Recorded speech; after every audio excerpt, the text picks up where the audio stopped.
प्यारे बच्चों, आज हम तीसरी कक्षा की हिंदी पाठ्य पुस्तक से 7वां पाठ पढ़ेंगे। कलाकार का असंतोष। यह एक छोटी सी कहानी है जिसमें एक बाप और बेटा मूर्तियां बनाते हैं। बाप मूर्तियां बनाता था और उसने धीरे धीरे बेटे को भी सिखा दिया।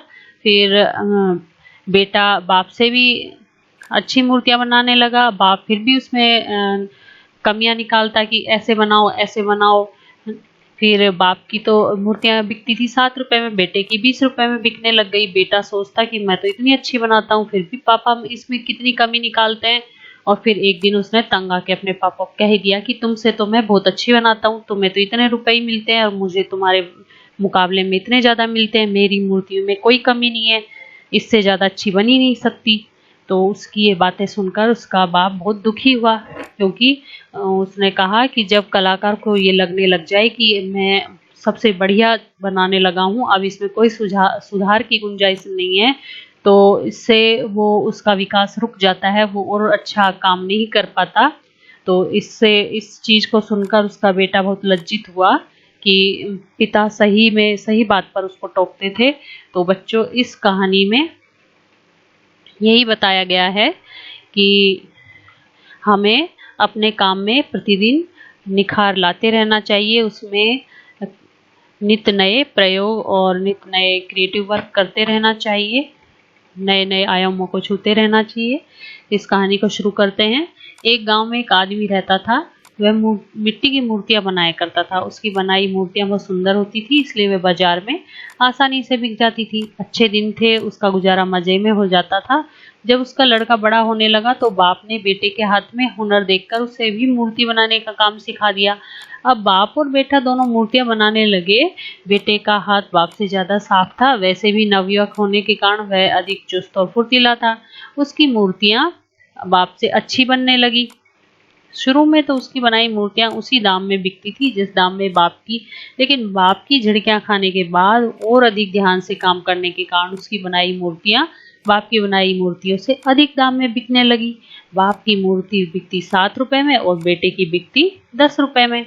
लेकिन इस पर भी बाप की डांट डपट और झिड़कियां कम नहीं हुई। वह बेटे की बनाई मूर्तियों में दोष निकालता रहता। बेटे ने मूर्ति बनाने की ओर अधिक ध्यान दिया और वह बहुत मेहनत से मूर्तियां बनाने लगा। अब बेटे की मूर्तियां अधिक तरह से भी होने लगी और बाजार में उनका दाम भी बढ़ गया।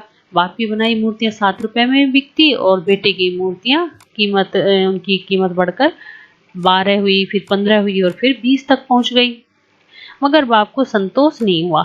वह बेटे की बनाई मूर्तियों में दोष निकालता रहता कि ये आंख दूसरी आंख से अधिक बड़ी बन गई है, कंधों की गोलाई बराबर नहीं है, ये कान बनाए हैं या अनाज साफ करने के छाछ, नाखून बहुत छोटे हैं, दिखते तक नहीं, ये नाभि बनाई है या गांव का कुआं। एक दिन बेटे ने झल्लाकर कहा, बापू तुम मेरी मूर्तियों में दोष क्यों निकालते हो? तुम्हारी खुद की मूर्तियां तो दोषों से भरी हुई होती हैं।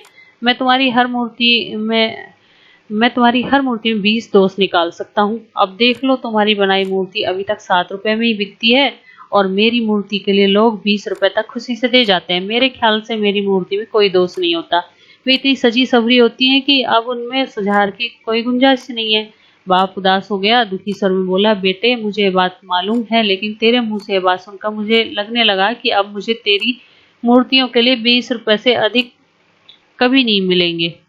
क्यों? बेटे के स्वर में आश्चर्य था। बेटे की ओर देखता हुआ बोला, क्योंकि जब मूर्तियों को बनाने वाले कलाकार को खुद लगे कि उसके काम में निखार आ गया है और उसमें सुधार की कोई गुंजाइश नहीं रही है, तो मान लेना चाहिए कि उसका विकास रुक गया है। कलाकार का संतोष उसकी प्रगति को वहीं रोक देता है।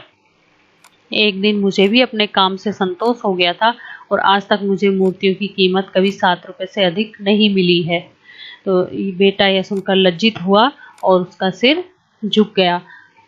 तो बेटे ने इससे सीख ली और वह अपने काम में और निखार लाने लगा। तो इससे बच्चों ये सीख मिलती है कि तुम भी ऐसा नहीं कि कहीं एक पाठ को एक बार पढ़ लिया और उसको एक बार पढ़ने से तुमने सोचा कि मुझे तो याद हो गया और क्या याद करूंगा और याद करने की गुंजाइश नहीं, इससे और अच्छा क्या कर सकता हूँ। लेकिन उसको बार बार रिवाइज करो और अपने क्रिएटिव वर्क को जारी रखो, उसमें और नया निखार लाओ।